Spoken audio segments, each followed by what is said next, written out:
Welcome back to another episode of It Starts With You podcast. I am so incredibly excited. I think personally to all the tips I'm going to get out, but also for all of my listeners to have our guest today, Jenna Piché, who is a focus and productivity expert. Jenna, thank you so much for joining me. For having me, Julie. I'm excited to be here. Oh my goodness, I already know that I'm going to have so many questions for you. We're going to get so many tips. So, for those of you listening, buckle up because let me tell you, this is one of the things I know I hear the most working with leaders, working with organizations, and to have the expert herself here who's doing the research, who's talking about this, so important. Again, you can use this both personally and professionally. Jenna, we met each other through mutual connections, but as part of the National Speakers Association. And so I've had an opportunity to get to know you a little bit. And so I'm excited to dive in today. Sounds So I'm great. going to introduce Jenna. We have to read her bio. I have to share with all of you listening what she focuses on because it is really amazing. Again, it's going to be so helpful. So Jenna Piché is a focus and productivity expert, professional speaker, and the CEO of First Light Time Management Coaching, a consulting firm dedicated to helping high achieving professionals and teams accomplish more meaningful work without burnout. We need like an exclamation part at the end of that. As the host of the Other Side of Busy podcast and a full focus certified pro, Jenna has built her reputation on proprietary research solidified by academic studies and insights from leading experts in productivity, neuroscience, and organizational psychology. Her flagship study, a survey of over 750 professionals examining their working habits, revealed the 5 behaviors that really separate the genuinely productive from the perpetually overwhelmed, findings that she codified into the craft framework. And I just want to really emphasize, that's why I'm really excited, Jenna, for us to talk, because we were just talking about like the research that you have behind this. So for those of you listening, you've probably heard episodes or heard people talk about it, but the research that she's been able to do is really amazing. So it's really, her work sits at the intersection of human performance and organizational design, really challenging conventional wisdom that productivity is about doing more and reframing it as it's doing what matters most. And what makes her methodology unique is that it's built on the evidence, not opinion. So on the research that she's done. She also, with her speaking, she brings this to audiences through 3 signature frameworks: the craft framework for personal productivity systems, the focus culture framework for organizational transformation, and exciting, her newest keynote, Rewrite Time, which explores the neuroscience of procrastination, presence, and the beliefs that quietly shape how we experience time. So much. So I'm going to end there so that we can jump right into the things. And I know that right away I have so many questions, but the first one, Jenna, is what got you into this? Like, what made you go, this is what I want to do and research this and help people with this? Julie, I think like a lot of things, it's so much easier to see backward when I look at my experience. I don't think I ever would have said, I'm going to be a productivity expert when I grew up. Mhm. I spent 20 years in corporate marketing, consulting, healthcare across a lot of different organizations. And no matter what I was doing, I was always looking for what's the way that our team can get this done more efficiently, optimize processes, make a better experience, and make sure that my teams aren't burning out, that I'm not losing my best people because I'm just putting them on this hamster wheel of having too much to do and too little time. So looking backward, I can see how I was weaving these strategies in, or always had this curiosity. But honestly, when I quit my full-time job, knowing that I needed a change, I thought I was going to be a health coach. And then I did some market research at the suggestion of one of our mutual friends and found all of the people I talked to said they'd love to focus on their health, but they don't have time. They were too Mm. busy taking care of kids, taking care of an aging parent, trying to get stuff done at home. They're also supposed to have a social life and do a date night and work out and all the things we're told we need to juggle. And I thought, oh, there's an interesting through point. And then I leaned into the research and I leaned into geeking out. And it has been so fun since. Like I said, I don't think I ever would have designed this path, but it's so serendipitous that I ended up here because the work is fulfilling and I feel like it's making a big difference. I love that too. And I love that. I think there's like that Steve Jobs quote. I always get it a little bit wrong, but it's like we can't connect the dots looking forward. We can only connect them looking back. And I think sometimes when you hear that, when you're like in it, you haven't been able to look back yet. You're like, what does that even mean? But now you look back and see that. And I love that that's where it came from. Did you have a moment personally? Was there a catalyst for you when you thought of just like the burnout and your own time? Absolutely. There were several jobs that I would go into as a type A personality, right? I wanted Mhm. to take every opportunity. I said yes to everything. And then after a few years, I would find myself feeling burnt out, like I was juggling too much, like I could no longer say no. I'd painted myself into a corner. And so then I'd say, okay, it's just maybe it's this organization, maybe it's the role I got myself into. So I'd pick myself up and move to an organization. And after doing that a few times, I realized, oh, the same thing keeps happening, and the only common denominator is me. Mm, So it really made me look in the mirror of what are the mhm, habits that I have as a high performer that are pushing me toward this. So that was a common thread that kind of came through it mhm, all. But it really came to a head for me after having kids and I guess, negotiating this identity of what does my work life look like while I'm trying to raise kids. I had a 6 month old when COVID hit. And so my husband and I were trying to split work time while we had a 2.5 year old and a 6 month old at home. And I was, like, oh, I need to go work out again because I just had a baby. And oh, by the way, I'm, breastfeeding this baby. Just, I juggled so much so that much. I backed myself into an autoimmune diagnosis. And it was just one of those things where it was like something needs to give. But Mhm. it never occurred to me that it was my work ethic that was putting me into that place. Oh, thank you for being open to share that too, because I think, what I love to do too is just have the open, honest conversations, right? Like, especially, not only can we look and see, oh, yeah, this is a conversation that needs to happen, but I think too, when we're honest to be like, yeah, this is why I am so passionate about it and why I got into it and totally agree. Like, there's so many things I'm like, yep, kid, working, running a business, health issues, trying to be a friend, trying to be a mom, trying to be a wife, trying to like do all the things, super high achiever. And it's like all of these things. So, what made you then go from? I want to talk about like this research and what inspired you to start doing the actual research with it and what some of the things were that came out of it. So, what was the moment where you're like, I actually want to not just use my own experience, but I want to talk to others and really get to the research of it? I've always really enjoyed geeking out in the research and learning what's working in other teams. And I was sick of reading what I call tech bro productivity, Mm, right? Try this app, try this planner, try this course, try this thing. And they work for a while. And then I feel like you run back into the fire, your back-to-back meetings hit. And then you're like, mhm. well, what did I spend that money on if I couldn't keep this practice up? So I was just really curious in beyond all the productivity hacks and even time management, I feel like is a misnomer.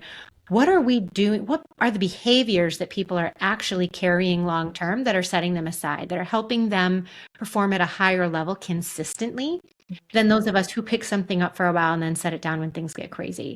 So that's where the research came from. And then I have the blessing of getting up and talking in front of a lot of really different groups, but big groups. So I incorporate the research as a part of my talks. And what's been interesting there is it not only gives folks a snapshot of where am I in personal productivity before I give tips, but it helps them see how much of a, I hate to use the word victim, but how much of this do am I really experiencing? Because sometimes I can throw out stats like 92% of employers say that lost productivity and focus is an alarming organizational problem, or that we get interrupted 275 times a day. And people are like, oh, that's nice for everyone else, but that's not me. So sometimes we need something to stare us in the face to give us a result. So I found it is twofold. And the culmination of that data has just been so insightful. Is there anything that really surprised you? Like, what were some of the biggest things that you found from that research? And was there anything that really surprised you in it? Yeah, so a few things that came out. First, the leading indicator was something on the surface makes sense, but I guess I didn't expect. So, the number one leading indicator of being a high performer wasn't, oh, they're really good at calendar design or they're really good at boundaries. All those are in the top five. It was, do they start the hard work when they get assigned it? Meaning, if I have a project coming up and it's not due for 3 weeks, do I start it now? even if I can only spend 10 minutes on it? Or do I wait until I have 3 uninterrupted hours in the right headspace? And the answer was that high performers don't wait. They don't wait until they have 3 uninterrupted hours. They don't wait until they're motivated. They don't wait until they have some perfect condition. They just start, even if they only have 2 minutes. And then as I dug more into that, I found secondary research that validated it. And well, that makes sense because once we actually pick something up and get started, then our brain doesn't act like this thing is a threat. It starts engaging with it and it feels less difficult because we tend to put things off that feel unknown or difficult or like a threat. And it's usually just because we want to do a good job and we don't think we have the time and space or energy capacity to do that work in the moment. So instead of starting something, if I have 10 minutes before a meeting, that's what a low performer would do in this particular scenario. Maybe we would check email, we would do something that feels easy. High performers are saying, I have 10 minutes, let me get started. My mind is literally blown right now because I'll be honest, that really does go against everything that I thought. And like I research at high performance and I work in high, and it's so interesting when it comes to time. I've always thought in like for myself and talking to people like time blocks and being in the right, you know, right state to work on something creative. And that is I'm fascinated right now. So, yes, and yes, you want to batch your work together. If you know you have a bunch of Mhm. creative work, it's great to have a creative time block when you know traditionally your creative brain will show up well for you. So, for Mhm. example, for me as a business owner, if I'm putting together LinkedIn content or I have to write emails, I do all that on Mondays because I'm just jazzed up for the week on a Mhm. Monday. But if I had 10 minutes before this podcast recording and it's not on a Monday, rather than saying, oh, let me go clean up my inbox, I might say, let me go start that proposal or let me just Mhm. create a quick outline for that talk. And the Mhm. thing to your point that seems counterintuitive is why don't I clear the decks is because it's a false sense of getting something done. Mhm. So you are focused on the busy work, on the stuff that isn't important. And then instead we don't create the time and space to make progress on the stuff that actually matters. And so the stuff that actually matters, then we don't start until nights or weekends. And then that's why we're all feeling burnt out. So this is really it's a shift that we have to catch ourselves in because it doesn't come naturally. But the Mhm. phenomenon here is again not fighting that initiation energy because it takes so much energy to start something. But once it's started, it's so much easier to pick it up.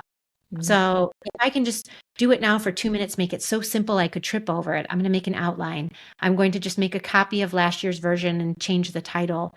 That is enough to make it easier to do later.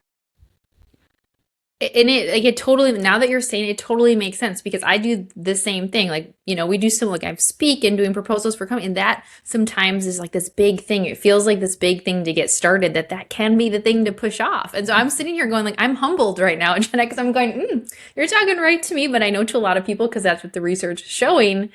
But that's fascinating. I honestly am like, I'm going to do this because that would be, it sometimes feels like such a big thing. And I think what you said before is just like the initiation of it, just kind of like making it seem like it's a bigger thing. And if you just get started, then to pick it back up doesn't seem as such a big thing. So that is fascinating. Is there anything else that was either surprising to you in the research or like when you share it with people, if they're like, what? Yeah, so we can talk about the 5 habits that emerged eventually, but the biggest surprise was it doesn't matter if you're a high performer or you scored lower, phones are a problem for everybody. Everyone has their phone within reach all day. And the issue with that is that we respond to the average text message in 5 minutes. You know, Slack is going off, email notifications are popping up. We've got that reminder. The school calls, someone just texts me because mom's birthday is next week and we have to remember to get the gift, right? It's all well intentioned. And it's not that it all doesn't need your attention, but when it's interrupting us 275 times a day, and then it takes us 23 minutes to actually refocus on the thing we were working on at first, which 40% of the time we actually never make it back to the thing we were working on in the first place. It Yeah. just shows that there's this interruption distraction tax and we pay it every day by keeping our phones within reach. Mhm. So it was humbling to know that no matter where you are, this is a growth area for all of us. And Mhm. the way we get around it is putting it in a drawer, charging it out of reach, putting it on do not disturb. We have this FOMO energy. I'm going to miss out on something. You're right. I need to see what's coming up. Or in our corporate cultures, or even as an entrepreneur, you don't want to be seen as unresponsive if a client Mhm. or your boss messages you. You want to get back right away, but at the expense of whatever I was concentrating on in the first place that might have been more important. Mhm. That's actually, I was just going to ask you, like, in something that I hear and that I'm sure you get challenged on is people saying, well, Jenna, that sounds nice, but the expectation is for me to be responding to, emails or messages from people. And, things that I'll hear a lot is I'm getting pinged constantly, or I'll block my time to work on it, but people are driving by my desk and asking me for help. So what's that conversation look like for people around that? Yeah. Well, first, when you ask people what their biggest distractions or interrupters are, 75% of people say it's our people. It's Hmm. people swinging by, interrupting. So, what I have found is that we train people how to treat us, and we could do a better job of setting some boundaries, both for ourselves and for others. So, some things that have worked for different teams across different industries are things like just instituting certain meeting free hours. Hmm. Uh, and if you need to be, let's say you're a team leader or you're leading an organization and you need to be available to your people to answer questions, you still need to get your most important work done because typically no one else can do that work. That's the reason you are leading, or that's the reason you started the organization. So I have found that even blocking off and saying, hey, this is 1 hour where I will not take meetings. And then you have to enforce it, right? You have to say, if someone says, hey, can you meet at 1 o'clock and it's your deep work time? You have to say, no, I'm sorry, I have another commitment. They don't need to know that it's to yourself. They Yep. just need to understand that that's non-negotiable time. So you have to hold that boundary as well, Hmm. but that helps. The other thing that helps people feel like they can actually close their door and shut out those drive-bys or those people is by telling people when they're going to be available again. So if I, as a leader, decide I need focus time every day from 1 to 3 p.m., I can't just shut my door and not respond to people. I need to inform my team around me that this is a new standard. I'm realizing that I don't have my strategic brain until 5 o'clock at night, and that's not fair to my family. And I'm setting a bad example for you. So now I'm going to start shutting my door from 1 to 3 to get my important work done so that I can show up well for you the rest of the time. So please know I'm not going to be taking meetings during this time. And if my door is shut, this is what an emergency means. This is how you can get a hold of me in an emergency. But otherwise, I'll be available after 3 p.m. And what most leaders find is when they communicate like this and they say when they're going to be available, team members are more likely to honor that space and even create their own space because the leader is setting that example. Uh, One other piece of this that I feel like people struggle with is keeping their email open all day or keeping Slack open all day. Yes. Right. And I was in a room of 200 female leaders last fall, and every single hand in the room was raised when I talked about who keeps their email open all day. Because we feel like if there's going to be urgent work, it's going to come in through there. But when you actually drill into, well, what does urgent mean? Well, how often does the urgent work come through? Is it okay if you wait an hour for that urgent work?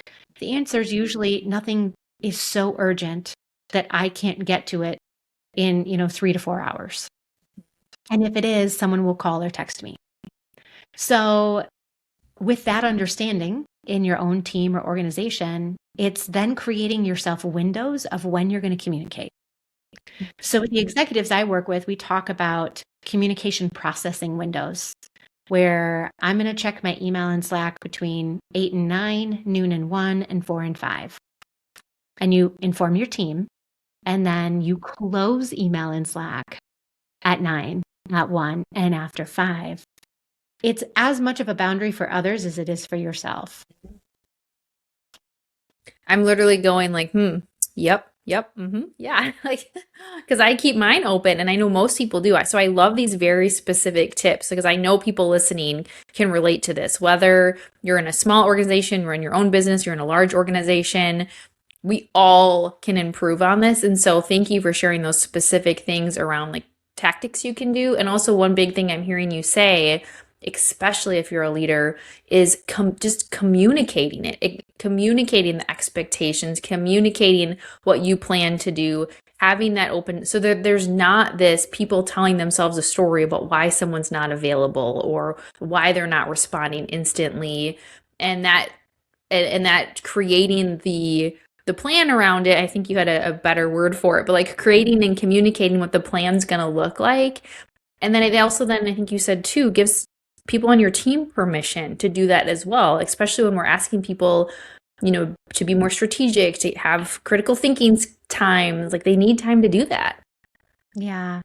So, Julie, there's really three layers of this work as I see it. The core layer is mindset, and we can get into that eventually, but I feel like we can never outwork this mindset of I have too much to do in too little time. So we need to Mm-hmm. reprogram that. But then Mm-hmm. there's the personal productivity habits, right? What are the behaviors that the higher performers are doing? And Mm-hmm. that's what my initial research uncovered. But then the outer layer is then how do we as team leaders, as entrepreneurs, leaders of organizations, create an environment in which our people actually feel like they can not only close their door and get the work done, but it's also safe for them to do so.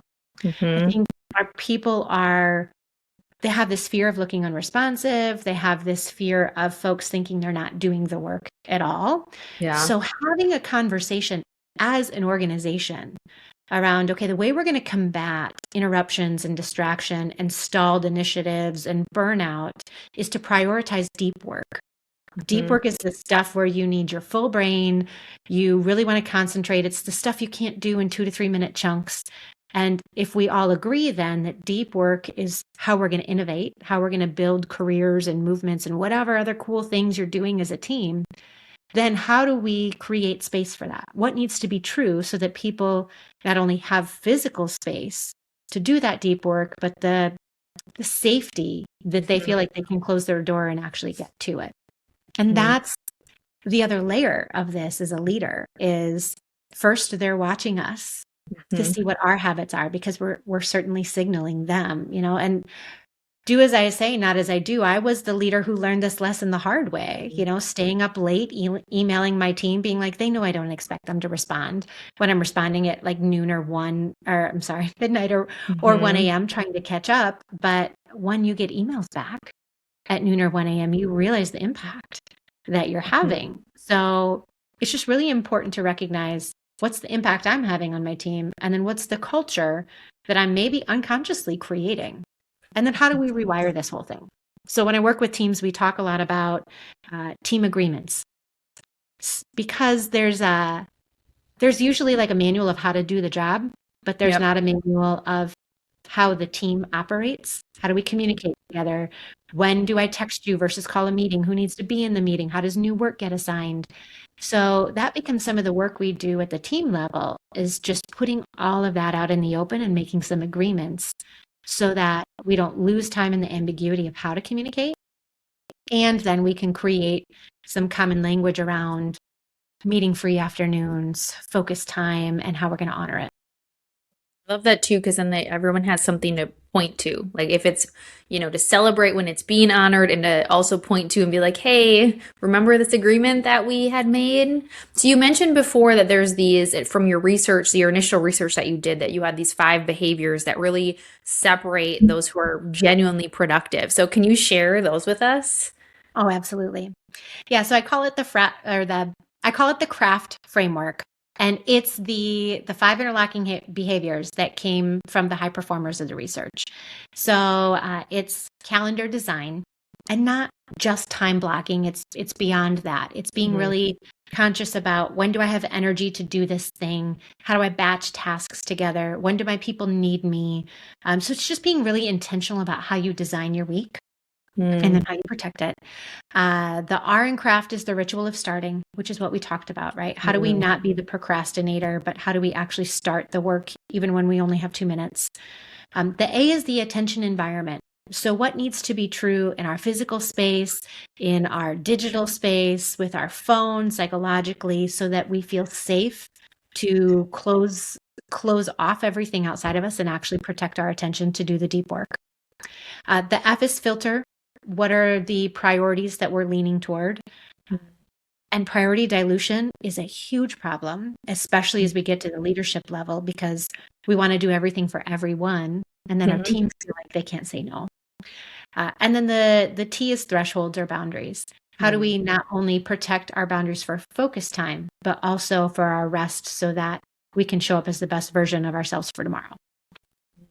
Those are amazing. As you're saying that, I'm curious in your conversations when you're working with leaders and teams, is there one that seems to stand out as harder for people to implement? Well, I think you called out the one that we talked about starting the work even when you Mm, only have 2 minutes. That's really hard for folks. Boundaries are also really hard. I think mm, we've all been told or we've heard some version of you need to have better boundaries, mm, but we don't know what that looks like. mm, So what I find is I actually need to give people the words to use and examples. mm, So mm, let's say, for example, I had a graphic designer on my team who used to sit in on an update meeting of the sales team. And it really wasn't worth her time. It was important for her to know what was going on. But one day she came to me and she said, I have these 3 deadlines and I have this 90-minute meeting coming up. I'd like to bow out of the meeting so that I can actually do this work, meet these deadlines. And then if I need to know anything, can you send me the notes and I'll follow up after? And that negotiation was so beautiful because she told me what she needed and she told me what she didn't want to do so that she could do what she was supposed to do. And I thought, what a great opportunity. Why aren't more of us negotiating out of this? So things like, here's the work I need to do. It's kind of like a feedback sandwich when we're giving feedback. Here's the work I need to do, give the positive. Here's the boundary. I'd like to not attend this meeting anymore. And then end with a positive. I'll follow up with the notes afterwards if there's something else I need to do. So scripts like that to help people negotiate out. Or if someone tries to book a meeting over your focus time, just saying, I have another commitment, does 10 a.m. work instead? That can be really powerful because no one is really modeling boundaries well for us. mhm. Yeah. I love that too because I think, and you said it before, maybe not, maybe the word victim is strong, but I think we in general, because I'm going to put myself in this as well, but a lot of the things I'll hear from leaders when I work with them is just we can make excuses for all the reasons why we can't get things done or why we can't focus or we can't prioritize. And some of it's self-initiative, but some it's like, well, they're putting the meetings on my calendar. They're the ones constantly messaging me. I'm trying to do this, but my manager is constantly texting me or messaging me. And again, I'm sure as you know, even more than I do, like there's layers to this of like it's some of our own accountability. It's we can't control other people. But I think you giving the language around like, but what could you start by doing? Could you try it? Could you have the conversation? Could you say, why you're, gonna not attend that meeting or things like that? I think also helps people take some ownership instead of feeling like it's all outside of themselves. I hear that. I call it a story. I hear that story a lot. I don't have any control over my calendar, or those on our teams who maybe are in customer service who are truly at the whim of whatever comes in their email or whatever help desk ticket comes up. But Mhm. Uh, I respond with an example. So I was working with a long-term care broker company. So they're the ones where like mom's in the hospital and now she's got to come out and go to rehab. She can't go home. Usually those decisions are happening and then within like 48 hours you have to have a place for mom to go. So families could call this broker and they would help them navigate where can mom go, which is great to have a resource like that. But for the organization, it meant that when the phone rang, they were on. Yeah. And so that was their story. Well, I don't control my calendar. Clients need us when clients need us. And we said, okay, but what trends can we find? What patterns are there? So we looked at their call data and we realized that most of these family calls were coming in on Mondays and Tuesdays. We said, okay, well, rather than trying to say we don't have any control, let's just change the expectation. I think it's Eckhart Tolle who says that stress is just the mismatch between what we think is going to happen and what actually happens. So they were feeling so much stress and anxiety because they wanted to get so much other stuff done. And then clients were calling, which is where they should be. So we said, what if we just change the perspective that you're not going to do anything but work with clients on Mondays and Tuesdays? And if you have more space, then great. But if you have strategic work, let's not plan that until Wednesday or Thursday. And just that shift in expectation really made a huge difference for them. So this is really, productivity, time management, they say it's a lot of hacks, but it's a game of permission. It's about what we allow ourselves to believe. And sometimes we just need a 1% adjustment that takes the stress out of the same activity. That a game of permission, and I'm just like jotting this down for myself and those of you listening, like, is a game of permission and 1%. That honestly can make such a big, and I want to talk about mindset next, which I feel like this is such a good transition to that, because that mindset shift right there, I think a lot of people, and myself included, it's like it feels like almost unachievable. It feels like this big, massive thing to like work on my productivity or my time management, or, I need to change everything. And that's not realistic. It feels like another thing to do. But you just saying it like a 1%, like where is there an opportunity to just make a small shift or get started? And that could either have a ripple effect and create more, or that 1% could be like the thing that was causing so much stress. So I love that example. And I want to tie it to the mindset, because you said that before, like mindset's such a big piece. And I know that you're talking and, exploring this even more. So talk to us a little bit about the mindset piece of this. Yeah. So there's a lot of really interesting behavioral psychology that breaks down how our actions and our results are actually all driven by our beliefs. So our beliefs drive our thoughts drive our feelings drive our actions, and our actions drive our results. And 90% of the time, our results reinforce the belief we had in the first place. Hmm. But so many of us are being run by beliefs about time that we've just never investigated. Hmm. So, as an example, I grew up with a self-employed contractor as a dad. So if we weren't at after school practice for some sport, we were on a job site. We were painting, we were vacuuming up sawdust, we were doing the things that kids can do on job sites. And I didn't realize that what I had developed during that time was time is not my own and I don't get to decide. It was this belief I carried because every project that we wanted to do around our house came last. All of the things that we wanted to do couldn't come until all these other things were done. And then I just carried that with me all of my life. And into the first 15 years of my career, I would operate. There's too much to do, too little time. Time is not my own. I don't get to decide. I have to do this. I have to say yes to this. And looking back, I can see how much stress and anxiety that belief caused. But my mentor, David Bear, says that beliefs are just decisions. So once we see what our beliefs are, then we have a responsibility. We can respond and change it. So a lot of the work we do around mindset is just uncovering what is truly driving how I'm operating. So the easiest way to do that is just to go with your gut reaction and fill in the blank to this sentence. Time is blank. And then you start recognizing, well, that's not serving me.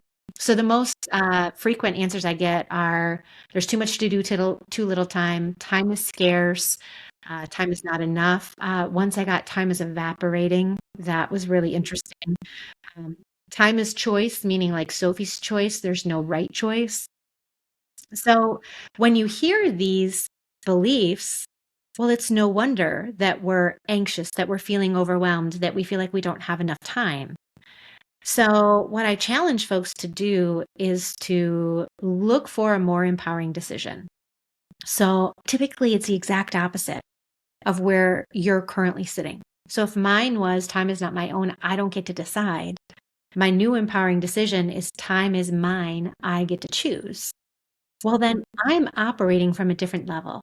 I get to choose who I work with. I get to choose to shut off work and go pick up my kids at 3 p.m. I get to choose whether or not I want to go to that family gathering. I get to choose whether I want to work with this client. So you just operate from a different state. But if we don't even see that layer, and slow down, honestly, to examine it, it's really hard to outwork it. I am so obsessed that you are talking about this, because also, first of all, I love to geek out on neuroscience and positive psychology, all of that. It's what my coaching was founded in. And so it's like to get to the root, because I think even again for myself, when we're trying to form habits, but when we work with clients and things like that too, it's like the time management and the time blocking, like all of that is so important. But I always say it's like an outer thing. What's like, you can try all the different strategies. Why do they keep all failing? And so I love that you are making the connection and doing the research and all of that with the inner stuff, like the beliefs and the thoughts that it's creating that, because that is how you create really transformation. And that's the sustainable change. Like it's changing at the root.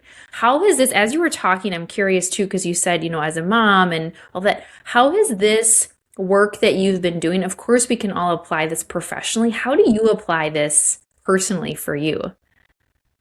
Well, I would say I'm a work in progress Yeah. because just because I study this stuff doesn't mean I am, perfect We at all need implementing, help on all the right? things. I am a student of my own work. Uh, I would say the thing that it has given me in my life is more words to talk to my kids about aligning their time with their values. So Mm, right now, my kids are 6 and 8. My 8-year-old is in baseball. mm, And, we're kind of getting to that point where a lot of kids in his grade are getting really into things and they spend a lot of time outside of practice, mm, practicing those things. And so having conversations, even with my kids, about, okay, you say that baseball is something that you're really interested in and that you want to do more of. But then when mm, you're at home, I see you wanting more tablet time, or I see you doing this thing. So notice how this thing you say you want and how you spend your time are not lining up. mm, Uh, so it's led to some really good conversations with my kids, which is mm, lovely. I still struggle sometimes to be present and shut mm, off my own work brain. It's something I can't wait to dive into and do more research into, maybe in the future. mhm, But the other, I wouldn't say it's not a bad thing. It's just something that I notice, like pet peeves. Uh, I notice when people say, "Oh, I don't have time for that." mm, And I find myself subconsciously saying, no, you're saying it's not important. Because if it was important enough, you would make time and mhm. something else would fall to the side. I don't remember who said every yes is defended by 1,000 no's. So if it's important, we need to align our time with it. And I think as I watch the people in my life who don't want to hear my opinion, it's really interesting to see those who meet their goals and those who don't and how they spend their time. I feel like we're gonna have to like sidebar off of the podcast to talk about the baseball thing because we're so. I have a 9-year-old who's really into baseball, and he's on a select baseball team, and that's a lot of work and the time that you're in practice, and it's just so interesting as you say that because I'm like that is a really.